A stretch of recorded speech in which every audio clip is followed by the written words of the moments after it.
Takukuja sasa.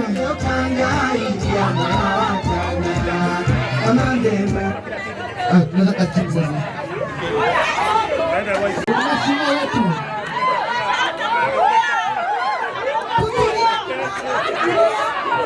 Ndio ukawapatia chakula. Anafurahi. Anafurahi.